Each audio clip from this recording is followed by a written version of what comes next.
From Napoleon's defeat at Waterloo to the sinking of the Titanic, history is full of shocking plot twists, but maybe none were as tragic as the fate of Crown Prince Rudolf of Austria. Attractive, rich, and powerful, Rudolf had everything, until the fateful day he threw it all away, changing the course of the future forever. In January 1889, Crown Prince Rudolf died in an infamous love pact with his teenage mistress. While Rudolf's adoring 17-year-old lover Mary Wetzera agreed to it because she could not resist love, historians suggest a far more disturbing reason for Rudolf's desperate act. Stick around for more on that later. Rudolf's birth on August 21st, 1858, was a long-awaited and tense occasion. His mother, the feisty Empress Elizabeth of Austria, had only had girls before him, and his father, Emperor Franz Joseph, was anxious for a boy who could become their heir. Ecstatic to discover he now had a son, Franz Joseph celebrated by giving the newborn a 101 gun salute in Vienna. But his excitement soon faltered. Franz Joseph could be unbelievably cruel to his son when he wanted. One day, Rudolf was talking on a subject that interested him, but his father's response was utterly cruel. Instead of paying attention, the emperor only snapped. "Rudolf is prattling again," to make the boy shut up in his presence. Wow, I wonder why Rudolf turned out so badly. Crown Prince Rudolf was only average in the looks department, with chestnut brown hair and a full beard. Except hey, when you're the Crown Prince of freaking Austria, it doesn't really matter if you're hot or not. According to one counselor, women considered bedding Rudolf a patriotic duty, and one he took disturbing advantage of.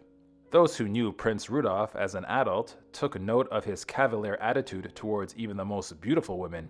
He generally only saw them as wives, mothers, or mistresses, and once apparently complained, "Women bore me when they're not laughing or singing. As a matter of fact, are they good for anything else? Come on down, ladies." Growing up as a crown prince isn't all it's cut out to be.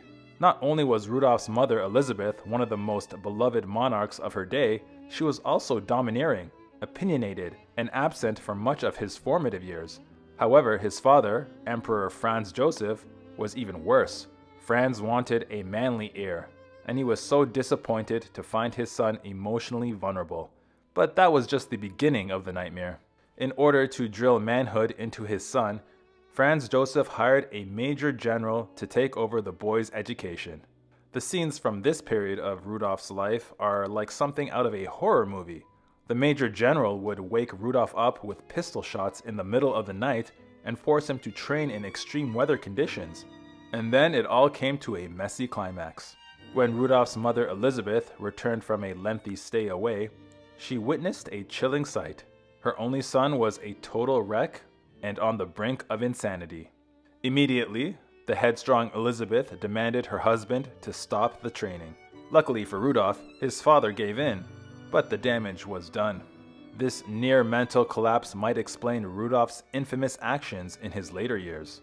Once Crown Prince Rudolf got himself out of Full Metal Jacket, the Victorian years, it turned out that he had an incredibly keen mind and an insatiable curiosity. He even hoped to go to university someday, although his father put the kibosh on that plan, believing that schooling was beneath Rudolf's station. But then his parents got even more controlling. When the Crown Prince hit his early 20s, his parents started looking for a suitable bride for him to marry. Unfortunately for Rudolf, suitable didn't mean emotionally compatible, it meant politically advantageous. So when they landed on Princess Stephanie of Belgium, simply because she was wealthy and well-connected, maybe it's no surprise it ended horrifically. Rudolf picked Stephanie over a couple of other options, but they mostly married because the Catholic princess pickings were slim and his parents were pushing him to settle down. Then, when Stephanie arrived at the palace, it went from bad to worse. After proposing to Stephanie, Rudolf made arrangements to have the girl travel to Vienna for the wedding ceremony in 1880. But when she arrived, the princess's embarrassing secret came out. She hadn't even reached puberty yet, and had no idea what was required of her in the royal bedchambers. The poor, mortified girl had to ship herself back to Belgium to grow up and get a, shall we say, education. Princess Stephanie of Belgium must have hit the books hard, because Rudolf finally married her in Vienna on May 10, 1881, in a lavish ceremony. At the time Rudolf first met her, Stephanie was a mere 15 years old, and on the day of the wedding, she was just about to turn 17, while Rudolf was almost 23. While Rudolf wasn't so smitten with his new wife, his dysfunctional family was even more horrible to her. Stephanie was awkwardly tall and no great beauty, leading Empress Elizabeth, who was herself considered one of the most attractive women in Europe, to snipe that her new daughter-in-law was an ugly bumpkin, but that was only the first volley in the feud. Elizabeth had an even more disturbing reason to disapprove of her son's bride. The Empress didn't think her blood was blue enough for the family. At the time, Belgium's monarchy was a paltry couple decades old, which was apparently something to sniff at. The monster-in-law would pointedly ignore and avoid Stephanie throughout most of the marriage, and Rudolf was happy to let her. Though Rudolf always had a strained relationship with both parents, he was eerily like his mother in many ways. Both were sensitive individuals who didn't flourish at the Austrian court. In fact, Elizabeth was absent for much of Rudolf's life because she herself was running away from Vienna. Sadly, they had precious little time to really know each other. Stephanie and Rudolf were fundamentally incompatible in more ways than one. It wasn't just that her mother-in-law hated her, it's that Stephanie was conservative, Catholic, reserved, and even haughty. Meanwhile, Rudolf was idealistic, liberal, and not afraid to engage in an immoral act or three, but more on that later. It can't be said that Rudolf and Stephanie didn't know their duty. For the first years of their marriage, the young royals found common ground in trying to make their heir for the kingdom.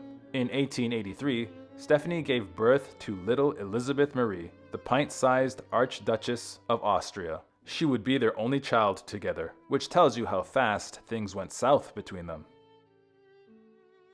Almost as soon as Elizabeth Marie was born, things started to unravel for the royal couple. While Stephanie delighted in the formalities of court and stayed close to home, Rudolf skipped out on their marriage bed entirely.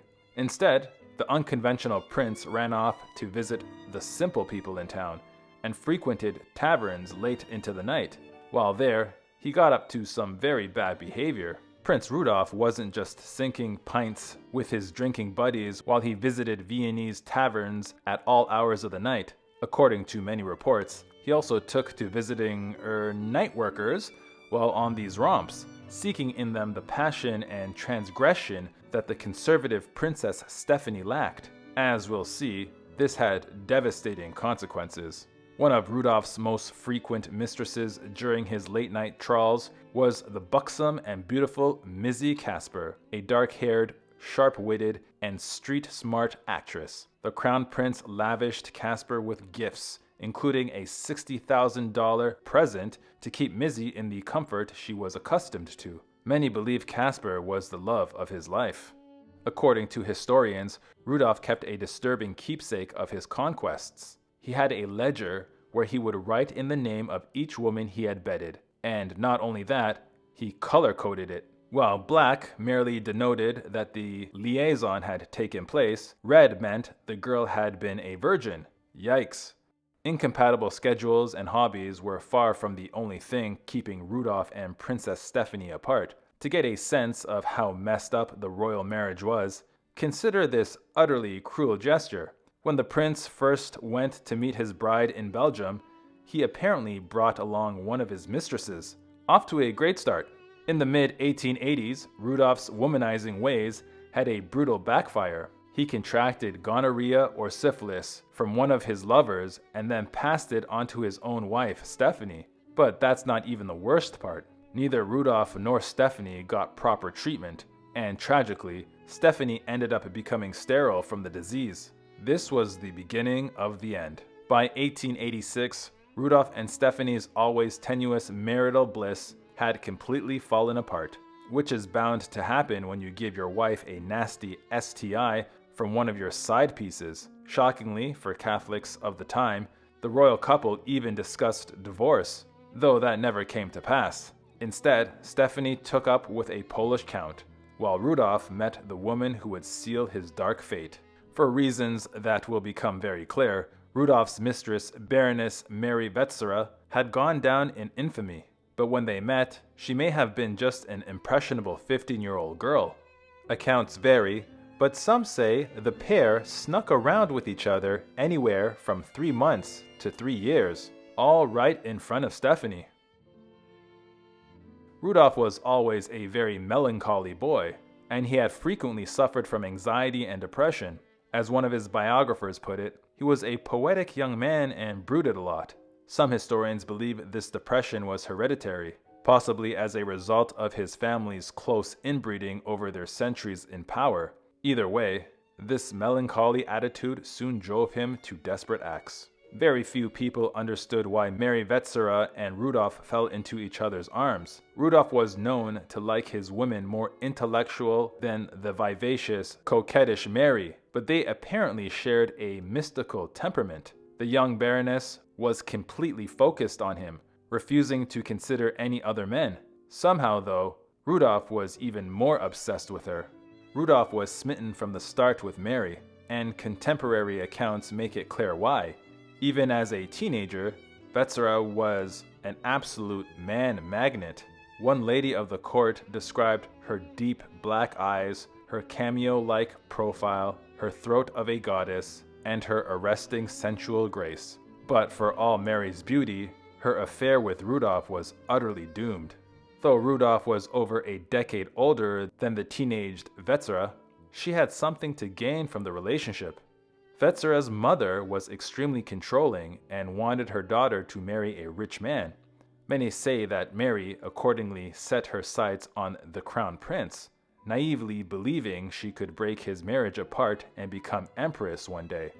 That is not what happened. By early 1889, Rudolf started suffering from his worst depressive spell yet. After all, by giving gonorrhea or syphilis to his now sterile wife, he had prevented her from birthing any more precious heirs. Driven to the brink of sanity once more, Rudolf made a desperate decision that led to one of the most infamous acts of the century. In late January 1889, Rudolf and his mistress Mary went to the Mayerling hunting lodge for a day of shooting on the 30th.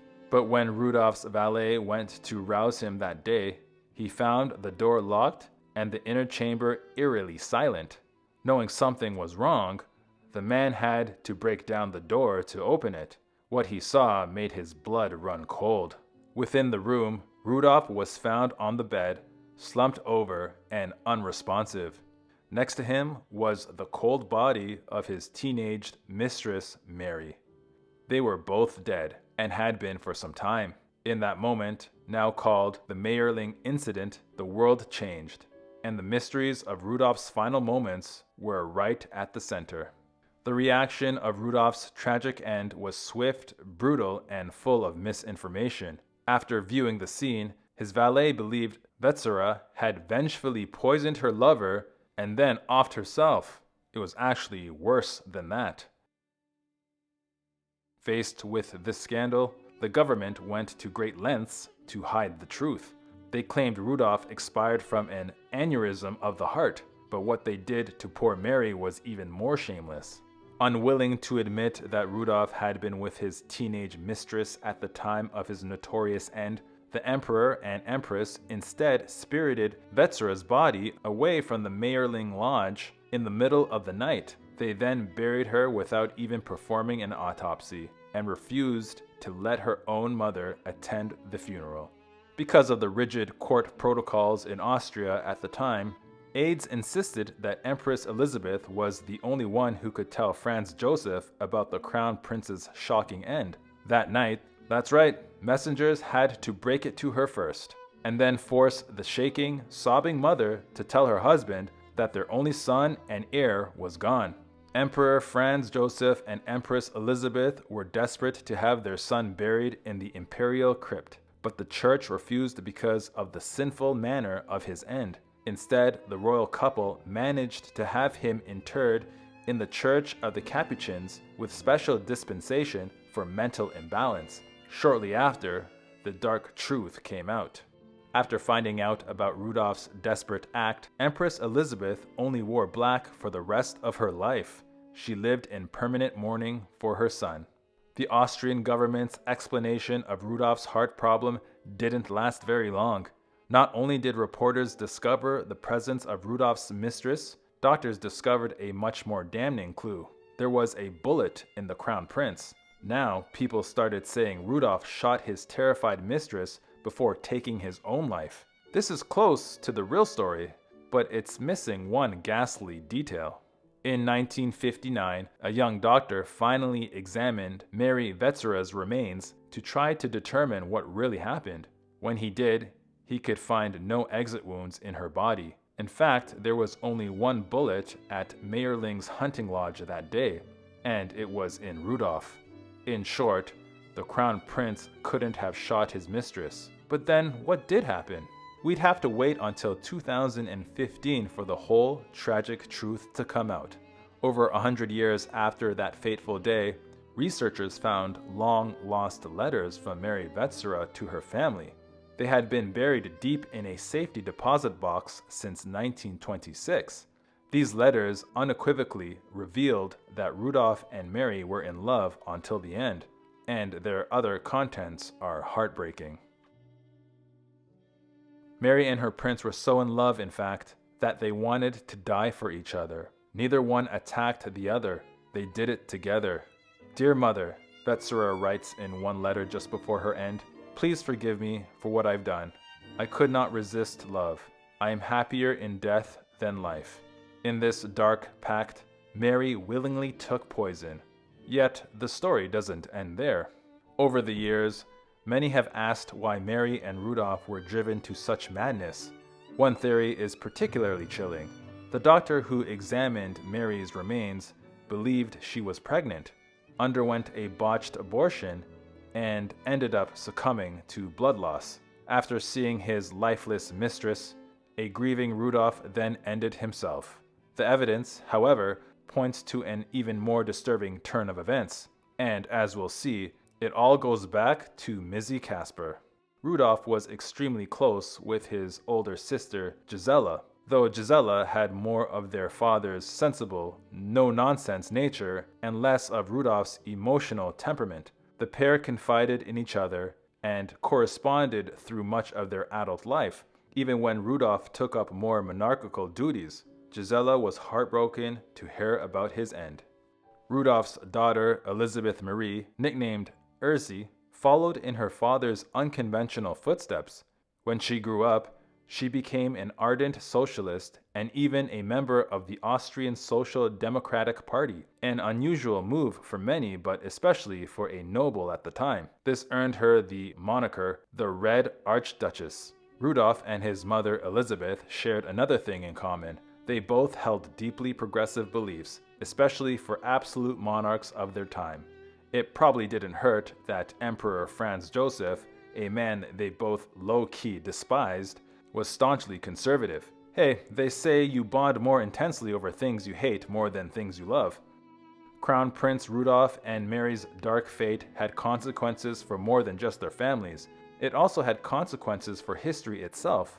First, it completely destabilized the country and caused growing strife. Moreover, with Rudolf gone, the Austrian crown had to scramble to find the male heir required for royal succession. As a result, the crown passed to Franz Joseph's brother and then to his eldest son, the Archduke Franz Ferdinand. That's right, Rudolf paved the way for the man whose assassination kicked off World War I. In this sense, Rudolf's end wasn't just a personal tragedy of a lovelorn man, but the end of the world as the Victorians knew it.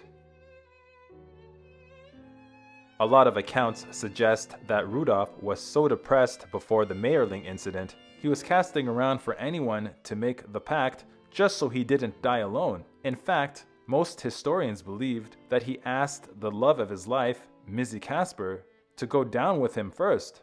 When she refused, thinking it was a joke, Rudolf turned to Mary. Yes, sadly, the adoring, teenaged Wetzera was just Rudolf's backup plan.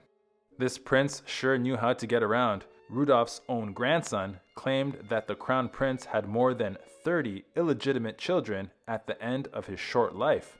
After his son's demise at Mayerling, the emperor turned the hunting lodge into a convent for Carmelite nuns. One of Franz Joseph's only stipulations for the new building was that the nuns commit to giving continual daily prayers for Rudolf's soul. Thanks for watching History Exposé.